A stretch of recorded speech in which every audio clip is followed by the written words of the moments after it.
नमस्कार। तस्वीरें इस समय करनाल से दिखाई जा रही है। अब चुनाव कोई ज्यादा दूर नहीं है, लेकिन इस दौरान विपक्ष और सत्ता पक्ष एक दूसरे को नीचा दिखाने में कोई कसर नहीं छोड़ रही। तो हमारे साथ लोकसभा सांसद संजय भाटिया मौजूद है, तो चलिए उनसे जानते हैं कि इस बार चुनावी दौर कैसा होगा। आज का कार्यक्रम विशेष रूप से हमारे नायब सैनी जी, प्रदेश अध्यक्ष जी, पूरी करनाल लोकसभा की एक बैठक लेने के लिए आ रहे हैं और उस बैठक के अंदर हमारा 7 तारीख को पूरे देश के अंदर माननीय नरेंद्र मोदी जी जो एनजीओ महिलाओं के लिए, बहनों के उत्थान के लिए काम में लगी हुई हैं, उनको पूरे देश भर में वो संबोधित करेंगे। और प्रदेश का कार्यक्रम, पूरी स्टेट का एक कार्यक्रम वो हमारे करनाल में होने जा रहा है। वो अनाज मंडी के अंदर अभी बैठक के अंदर तय हो रहा है। आपको अभी सूचना हमारे प्रदेश अध्यक्ष जी आपको दे देंगे। प्रदेश स्तरीय कार्यक्रम करनाल के अंदर होने जा रहा है, जिसमें खुद स्वयं हमारे मुख्यमंत्री मनोहर लाल जी रहेंगे, जिसमें विशेष चर्चा और इंटरेक्शन की जाएगी।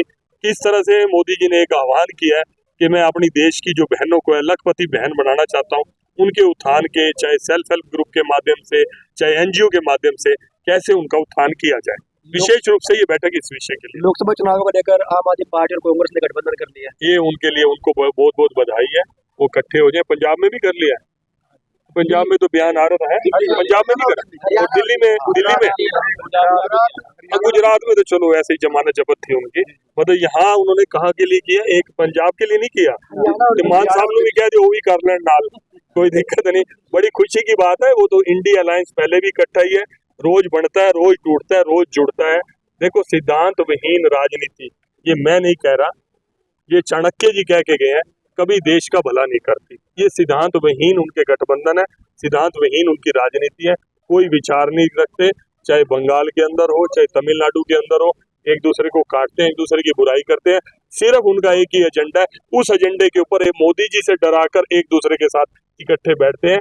उस डर के कारण ये इकट्ठे होते हैं और वो टूटते भी रहते हैं। किसान आंदोलन को लेकर क्या कहेंगे? मैं आपको कहूंगा कि मैं अपने भाइयों से, जो मेरे किसान भाई हैं, उनसे प्रार्थना करूंगा अफवाहों में और भड़कावे में ना आकर शांतिपूर्वक ढंग से कोई भी उनकी बात है उनको रखनी चाहिए। दिल्ली के नेता वहां जाने के लिए तैयार है, वो दिल्ली जाकर बातचीत कर सकते, बात करना चाहिए। इस तरह बल प्रयोग करेंगे। जो सामने हमारे जवान है, फोर्सेस के जो जवान है, वो भी किसान ही है, वो किसान का बेटा वहां पर खड़ा है।